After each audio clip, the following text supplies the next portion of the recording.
Starting your own practice is hard for many chiropractors. It's riddled with both struggles and successes.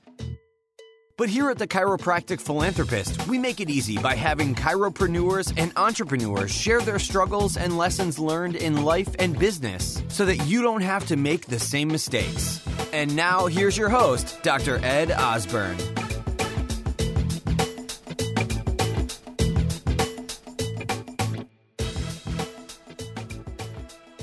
Hey Doc, want to start a successful social media marketing campaign that will get you anywhere from 10 to 45 qualified new patients contacting you for appointments? Of course you would. You probably already have been shown how to do it, so why haven't you implemented? Most doctors don't have the time and they don't care to spend the money trying to figure out what methods work. 3S Chiropractic Systems has put in the time for you and have been testing the methods for years, so if you want to surge new patients every month, that's it, right at your fingertips. The company is run by chiropractors with years of web and social media marketing experience, offering you a complete, affordable, done-for-you package. Get this system. It's swooping across the globe and is geographically exclusive, so find out right now if your area is still available. They offer full money-back guarantee for the first month, so there is absolutely no risk. Apply at 3schiropracticsystems.com/TCP to make sure you don't miss out.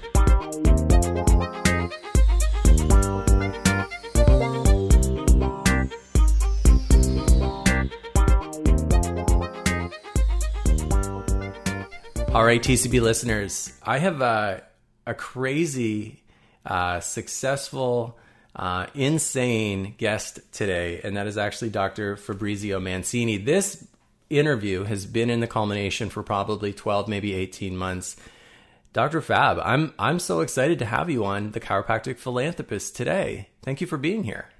Well, you know, Ed, I'm a big fan of yours, and I've been looking forward to this. I know we waited quite a few months trying to get your schedule and my schedule to meet, but you know what? I believe that the universe has its own timing, and we're here now, and I'm so excited to bring so much value to all the listeners out there. And, you know, the topic today, you know, I've done, 267 of these now. And the topic today is something that we have never touched on with chiropractors before. And it's really reaching and expanding our message beyond the 10% that we're seeing right now and actually really penetrate, like getting into to that other 90%, to locking down those other 90% of people to the chiropractic message in our paradigm. And so I'm extremely excited to go there because, you know, for you and maybe for some people who don't know you particularly, you know, this is something that you are an expert at. I mean, I've been following you for a very long time, and with media and with the way that you've gotten out into the public, it's, you know, we're extremely excited to have you on the show today. But if you could describe yourself in like a sentence or two for our listeners, how would you describe yourself? Well, it's interesting. That's a great question. And I would say that I'm someone that was led into chiropractic for a much higher purpose than just being a chiropractor. It was for an opportunity to bring the message of chiropractic to not only my patients, to not only the future doctors of chiropractic, as I was president of Parker for almost 14 years, but also to millions of people, which I do now through media, books, and also public speaking. So to me, I feel that my purpose is one that I've been conditioned and prepared to be able to not only do what I do, but to help as many of our chiropractors, brothers and sisters, do it in their own communities. You know, before we got on this interview today, I was doing a little bit of research. I was watching some of your YouTube videos and things like that, and I saw you presenting to a massive, you know, auditorium of people and the public. And I was thinking about how you make it look so easy, so effortless. Was it always that way for you? Were you always comfortable in front of a camera, speaking to large audiences? Or was this something that you had to kind of, you know, warm up to and learn? Well, you know, Ed, I often say that a speaker, a media personality, and even a best-selling author, these are people that are not born like that. You know, we are individuals just like you that we just go ahead and take the step to do something that is uncomfortable. And the more you do it, the better you get. I still remember when Mark Victor Hansen asked me if I would consider being the co-author of Chicken Soup for the Chiropractic Soul. And Ed, you got to understand, English is my second language. I was set back 2 years in high school because I didn't speak any English. I can hardly spell. My sentence structuring is the worst I've ever seen on anybody. But here I am saying to Mark Victor Hansen, yes, I will do it. And as you know, we sold more than 400,000 copies of Chicken Soup for the Chiropractic Soul. We educated the world as to the value and the benefits of chiropractic. And we never put it on the bookstore and never sold it online. We only sold it through chiropractic offices, and we taught the chiropractors how to give it to their patients so they can attract more patients into their practice. So no, I mean, I can tell you, if anyone out there is meant to be a best-selling author, it wasn't Fab Mancini. It was just the fact that I decided that chiropractic was more important than my own insecurity of thinking that I can write a book. And we needed to get this book out there, especially when Mark Victor Hansen and Jack Canfield gracefully offered the branding of Chicken Soup to get our message of chiropractic to millions of people. Beautiful. I mean, and I want to acknowledge you for that too, by the way. Thank you. Because that was actually one of the books that we gifted to patients when I was in practice with my wife. And every new patient who walked in our door, they were given that book. It was incredible value for patients, and also just even like credibility, right? It really solidified in their mindset that they were in the right place. Go ahead. Well, one of the things that I can tell you is why I felt so compelled in making sure that that book became a reality is that we needed a third-party credibility to kind of position us in the map, put us in the map, where Chicken Soup, and especially in those days, was the highest best-selling series of books ever published. Over 600 million copies of Chicken Soups have been sold, and only 150 titles. So the fact that we have a Chicken Soup for the Chiropractic Soul was good. But you also asked me a good question, and that is, did I always feel comfortable speaking in front of an audience? I can tell you that I still remember my first speech, and most people don't know this story. Dr. Parker had asked me if I would teach at Parker seminars. And I told him that the only thing I wanted in return as a student was to pay for my airfare, pay for my hotel, and pay for my registration fee of the seminar, which all cost about $1,200. And I still remember that my job was to get people on the seats. So I called every chiropractic college, the dean of students, and I got the information of the Student Body Association president. And I told them that if they will help me get the message out why they should come to Parker seminars, and we were going to teach them how to be more successful, that if they help me get 10 people out of their school, I will pay for their registration. And if they help me get 25 people, I will pay for their airfare and their hotel. And we have 50 people show up in a 4-week process of me calling them. And I was so nervous the night before. I was sweating. I couldn't sleep. I have written the speech out. This is my first professional speech. And I went to Dr. Parker and I said, Dr. Parker, I don't know what to do. My speech is 2 hours, but my presentation is only 1 hour and 10 minutes. What do I do? And he said, Fab, you don't have to write it down. Just speak from your heart. Share with them what you do. That's why we ask you to speak. So I crumbled it and threw it away in his garbage can in his suite and woke up the next morning and did my speech. And he made every mistake I could possibly make. I was sweating like a pig.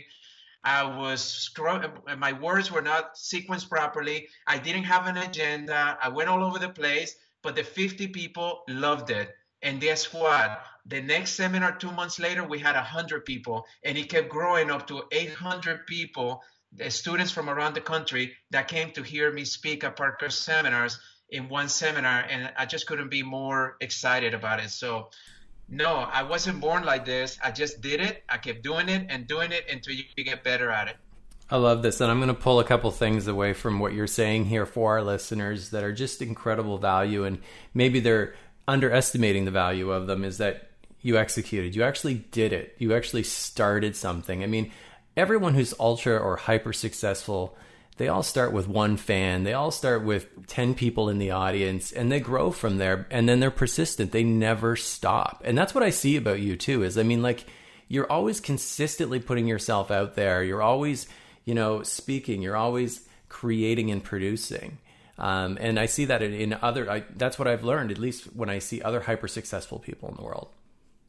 Well, Ed, one of the things that I've learned by, like you, interviewing some of the most influential people in the world, I've learned that influence and influential people have one thing in common, and that is that their purpose, their why, is bigger than them.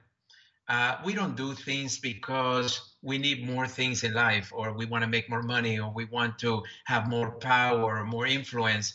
That's not really why we do things. We do things because we want to have an impact in the world.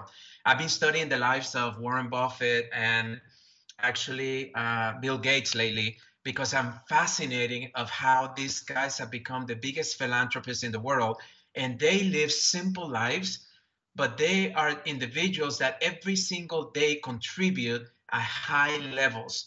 And I only ask myself, if everyone that's listening right now can just contribute 10% more than what they're doing right now, just by simply adding one step to their weekly behaviors or daily behaviors, imagine the level of benefit that you could have in your communities. But what if you go 30%? Or what if you go 50%? Or what if you go 100% out and you give every single day, like if it was the last day you're going to give?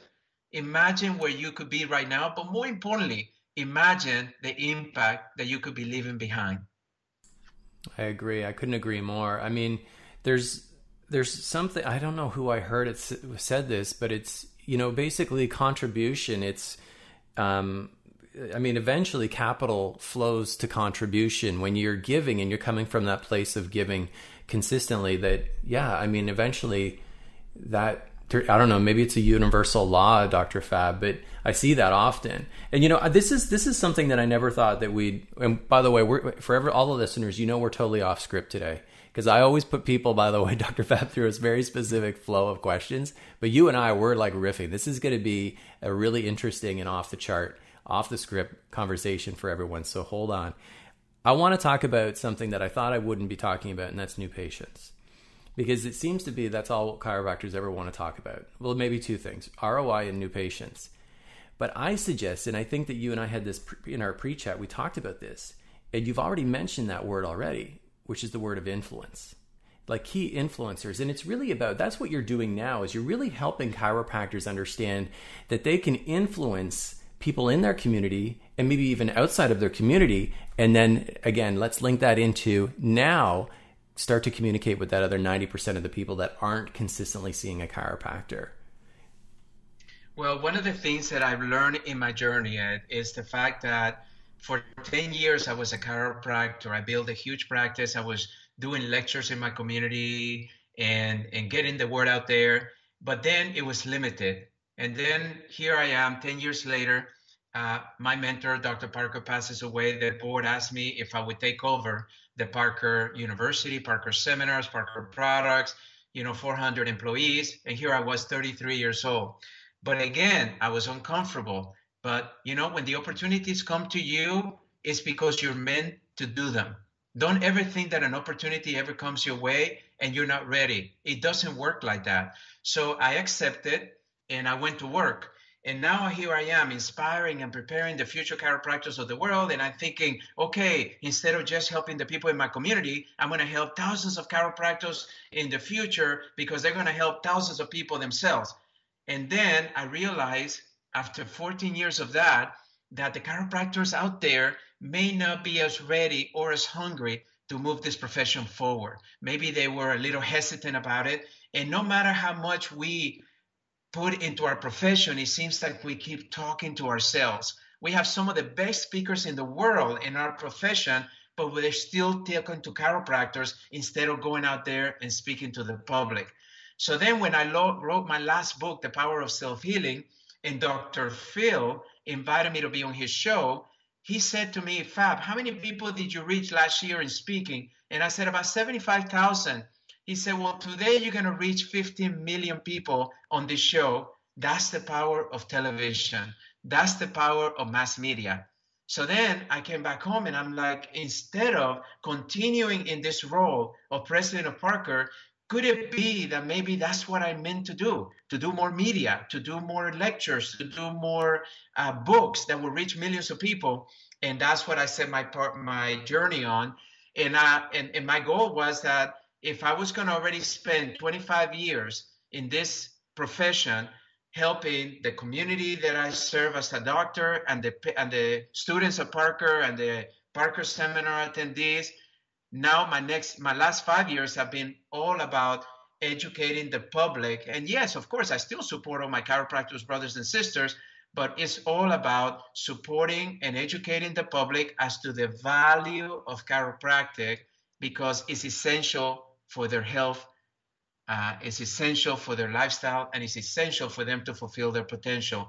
So what I'm doing right now, Ed, is only what I call an evolution of my own evolution into reaching more people, reaching the masses, so we can actually get to that 90% that is not under chiropractic care right now. And I mean, this is something that you've been ultra successful at, which is becoming the media expert, like getting in front of thousands and millions of people, really, essentially. And now you're taking that same, what you've learned, essentially, and you're actually helping chiropractors do the same. And this is going to be that ripple effect. Once more chiropractors are getting out there and speaking confidently, right? And, and in front of large numbers, but also things like even writing books. I mean, what is, I mean, you've written, some amazing, 4 books. I mean, some amazing books. What has that done for you personally? And then what do you think that would do for the average chiropractor if they were also published? Well, I can tell you right now that the number one benefit that I have found from writing a book, and it could be an ebook, it could be a self-published book, or it could be a book that you work with a publishing agency out there or a publishing company. But the number one benefit that I have found is that it's a credible piece. It's like one of the most credible things that you can do to position you as the expert in your field. When I wrote Chicken Soup for the Chiropractic Soul, I never knew that all the chiropractors were going to see me as the leader of chiropractic, because I was the one on the cover of that book. And all of a sudden, 400,000 people got the book, and who knows how many read it from the 400 that bought it or that were given it to, because we encourage it to share it with at least 9 people within the first week that you read it. So to me, it was more about creating the credibility to position me as the expert. Then I wrote The Well-Adjusted Soul. Then I wrote Feeling Fab, 4 Steps to Living a Fabulous Life. And then, of course, my last one, The Power of Self-Healing. The Power of Self-Healing was a little bit different because it positioned the paradigm. I didn't put the word chiropractic in it, but I wanted the paradigm of people thinking that health comes from outside in and shifting it from inside out, but with a new science, with stories that were very appealing, where people were told they would never heal, and then all of a sudden they went to a chiropractor and they healed. And I can tell you that right now, if you just consider writing an ebook, and let's start that way. There's a lot of formats online that you can write an ebook very simply, because you don't want a lot of words. You want pictures and words, and you can even do links that will lead you into videos, and those are called they're called ebooks, VOOK, and that means you have video, you have online book, and it's a wonderful opportunity. But if you've already been thinking about writing a book, the best way to do it is that you come up with a title. This is a basic format that I tell you after spending a lot of time with some of the best-selling authors in the world, interviewing them, spending money, getting trained myself in doing this. You want to write a title that is relevant, that is catchy, something that you're passionate about. Then you want to write a table of contents in which you take the reader from where they're at to where you want to take them. Maybe have 4 to 7 chapters where you take them through that journey, and then be able to begin to write in a way that you are connecting with these people, just like if you're having a conversation with your best friend. See, a lot of times, just like speaking, people write or they speak that they're speaking at the person, but they're not having a conversation. So if you go ahead and start putting together some words and start putting all of this together, then all of a sudden you realize that you have a lot to say and you have a lot to help somebody with a particular need or a particular challenge that they're facing, whether it's their health or something else. And that's what I would encourage you to write.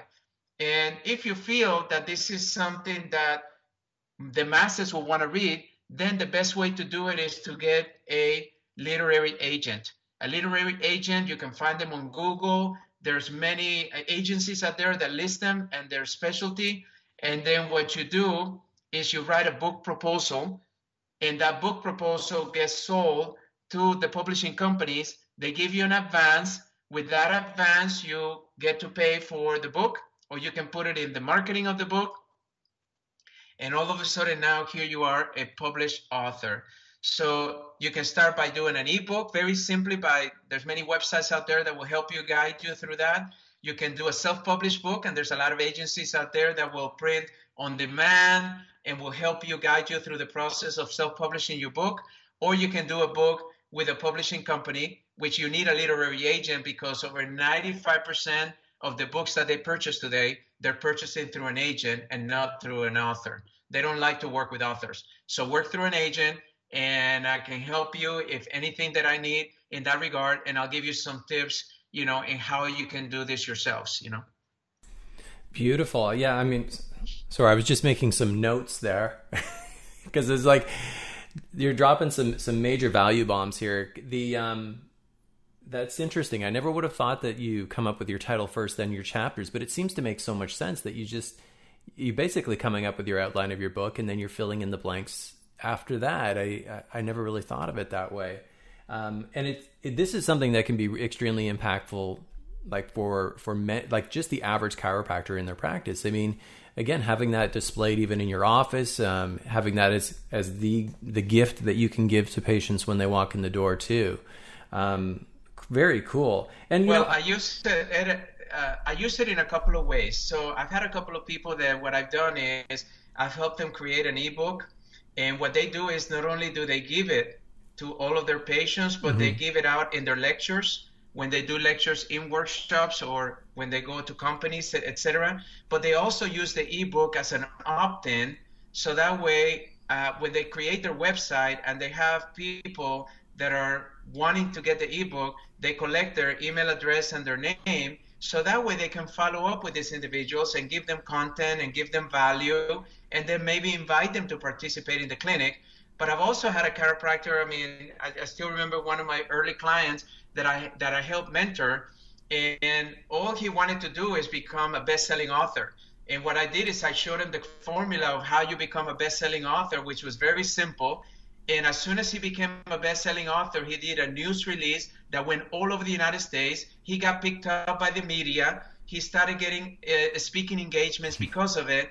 And all he had to do was just be able to get a book in the Amazon best-selling list, and that's all it took. And these formulas are very simple. They're very practical, because I'm not a complicated individual. And I promise you that if I've been able to do this myself, anyone out there can do it, because I was never the one predicted to do any of this.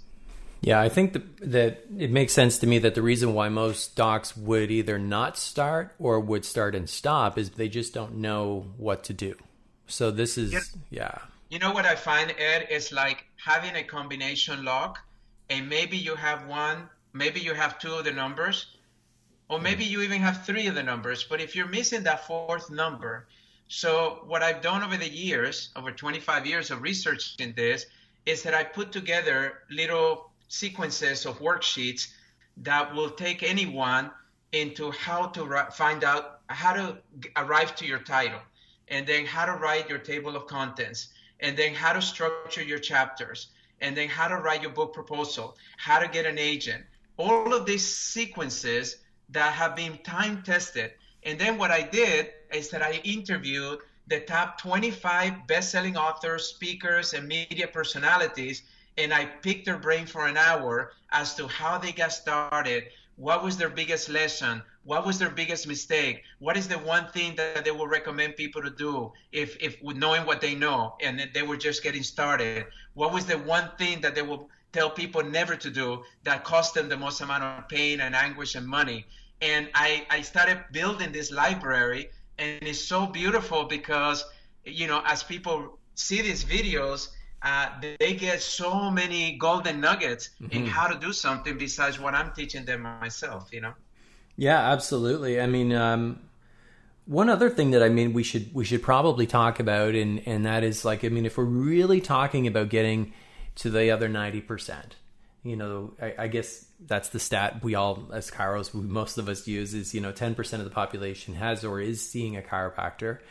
So if we really want to get to that other 90%, it's not just about getting published. It's about actually getting in front of them and speaking. I got to be honest with you, Doc. I mean, even I've had the opportunity to get up in front of my colleagues and speak. I get a little nervous. Like, it's a little difficult for me. So I like, it's not the easiest thing. But not only have you been able to get in front of people and speak, you know, very expertly, but also now you're showing docs how they can actually be paid to do so. Is that right? Yes. And one of the things that I can tell you about speaking is the fact that psychologists still are saying that the fear of public speaking is still higher than the fear of dying. Wow. Than the fear of being bitten by bees or a tarantula or something like that you would have never imagined that. So I can understand that, and I can appreciate it and be compassionate about it because I've been there. So let me give you some tips on how you deal with that. The first thing is you got to have a purpose bigger than you, meaning you're not speaking for the sake of you, right? If you're speaking because you want to be famous, if you're speaking because you want to get attention, that's not the right reason to speak. You're speaking because you're sharing something of value in which someone out there is struggling and cannot see an answer. They cannot arrive to an answer. And you're sharing your experience, your knowledge, and that's what's going to be able to help them.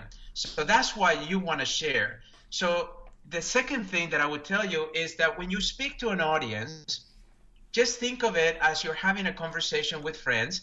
And let's say you have 20 people in the room or even 200. You want to focus on one person on the left, one person on the right in the first 10 rows, and you want to see the person that's smiling the most to you, the ones that's shaking their head up and down, the ones that are truly connecting with you.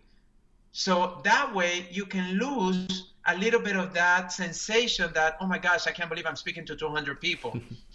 I taught this one lesson to a guy that went from the highest number he ever spoke. He was one of the top salespeople for a company that was an interstate battery company, and he has spoken to no higher than 300 people. Then at the national convention, he gets to be invited to speak, and it's thousands of people. I think it was 5,000 people, and I gave him this one tip, and it was a huge hit because he realized that the size does not matter when you focus on one or two people. The second thing that I would say, or the third thing that I would suggest, is that when you speak, be genuine. Try to be yourself. Don't try to be funny when you're not funny naturally. Don't try to yell when you're not projecting your voice naturally. Don't try to pretend that you're more than what you are, because people can read you a mile away. Be authentic. So the way that I start a typical lecture is that I love to start by getting people excited. I get them standing up. I have music. I get them moving around, stretching, dancing, massaging each other, something to get the energy up. Then I go ahead and tell them a joke. I have found that telling a joke, if you're good at jokes, now the funny thing about it, Ed, is most people don't know this. There's only one joke that I know. And for 27 years, I've been telling that same joke because I don't know any other jokes. And the audiences still laugh because it's a really good joke. Mm-hmm. So just begin with something funny. The other thing that I do is you want to create engagement in a public speaking. So right now, the speakers that are actually only talking to the audience don't have the same feedback from the ones that ask questions from the audience. How many of you right now can identify with what I just said? Raise your hand. And then they raise their hand. That's engagement. Maybe bring somebody to the stage, Hey, how many of you have felt this? Why don't you come here, Bob? Why don't you share your story with everybody? Bring them to the stage. That's another wonderful technique that I've used for years. Another one is to maybe show a 30-second video or a 15-second video just to break the monotony of the speech. And if you're going to do PowerPoint, please do not put a lot of text. In fact, most experts are saying that you only want to have up to 7 PowerPoint slides, and they should be mostly a picture and less than 10 words in the picture. And those are the ones that the most experts have said, because people do not want to read a PowerPoint while you're speaking. You need to be the one owning the message. The other thing that I would tell you is don't ever try to speak on a subject matter that you don't own. I mean, if you try to tell me to, go ahead and, hey, Fab, why don't you tell us how you plant corn and how you, farm corn, I have no idea how to do that. But if you ask me to tell you about how to get on the media and how to become the expert in your community, I can tell you how to do that. So be genuine about your message. The other one is you got to have a title in your thing that really attracts people, and it has to be relevant to them, not relevant to you. That means you got to answer a problem that they're having. So meaning one of the titles that I use sometimes is how to double your energy in 2 weeks. People want to have more energy. Well, of course they want to go to that lecture because they want to know how to do that naturally, or how to sleep longer within 24 hours, or just little things like that are relevant to people. How to reduce back pain naturally, something more related to maybe what we do as chiropractors. But those are some of the tips that I would tell you that I know right now it will help you get out there. But you have to get out there. You have to lecture and get known by the society. I mean, I used to do my lectures to the city, and they would put 500 people for me, and I would get an average of 37 to 50 new patients every time I would speak. And you don't only have to do that once a month and you're set for the month, but if you want to do it every week, do it every week. And still today, having in-house workshops is the #1 way to build a practice based on all the studies that we had done at Parker Seminars. And still less than 3% of the people in chiropractic are doing a weekly workshop in-house. And it's still the #1 way to build a practice. And people just don't want to do it. I'm telling you, please do it and you'll see the difference. Yeah, I think that, the weekly, like we did a doctor's report or a wellness workshop, an introductory workshop.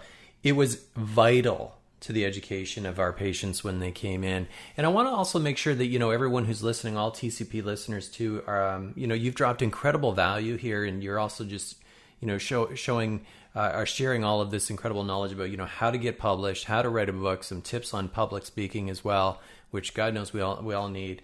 And but I want to make sure they get this link. So actually, everyone who's listening right now, so TCP listeners, you can actually grab this link. It's actually dr.fab.dc.com/gift. If you head to that link, that URL, that there is actually multiple gifts there that are going to help you actually massively grow your practice and your influence and reach that other 90% of people. If you're listening, Doc, and you're on your mobile, you can actually go ahead and actually open your show notes. There'll be a link right there. You just click on the link. You can go right now and access that free gift. If you are on your desktop, head over to thechiropracticphilanthropist.com, and we'll have a webpage dedicated to our discussion with Dr. Fab today, and all the links and resources will be right there. Dr. Fab, again, I'm gonna ask you one final kind of question before, and it's kind of a resource kind of question before we start to wrap things up today. And I didn't warn you about this question, so it's off the hook. You ready? Yes. Okay. I'm always ready, buddy. All right. So we always do this for every guest who comes on the Chiropractic Philanthropist. It's called Back to the Future. So what we do is we actually take you and we put you into a time machine, Dr. Fab. It's the TCP time machine. We're going to send you back to a younger version of yourself. This is right after you came out of chiropractic college. Now you have all the current knowledge and life experience that you have today, and you meet that younger self. What would you say to that younger self? That's a great question.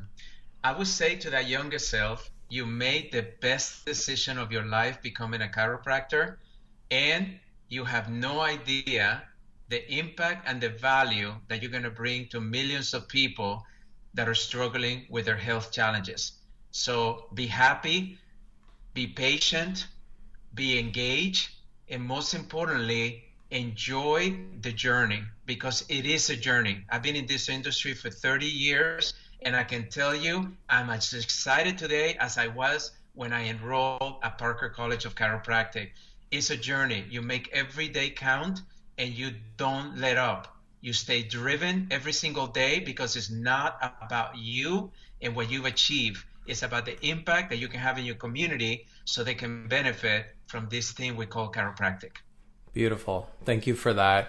And, I do want, maybe you know our motto here at the Chiropractic Philanthropist, or you don't, but it's, that we are all alike, that more alike than we are different as chiropractors. And you've definitely shown that today, that it's all about giving. It's all about giving back and sharing. TCP listeners, again, head to thechiropracticphilanthropist.com, and we'll have all the downloadable resources in our webpage dedicated to our discussion with Dr. Fab today. And Dr. Fab, thank you so much for bringing it today. Totally brought it, and for giving back. Appreciation. Well, thank you so much, Ed, for all that you do. And for those of you that are listening, and please listen to me, don't wait any longer. You already have everything you need to succeed. It's just a matter of you applying yourself just a little bit more. And if you choose to do that, you will benefit from all the rewards that are waiting for you for being and selecting this profession as your dedicated profession.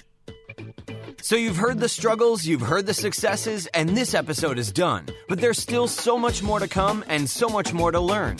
Head on over to thechiropracticphilanthropist.com and sign up for our newsletter, where you'll receive free practice building tips and strategies, including how to market your practice with your very own podcast and so much more. Thanks for listening, and we'll see you next time on The Chiropractic Philanthropist.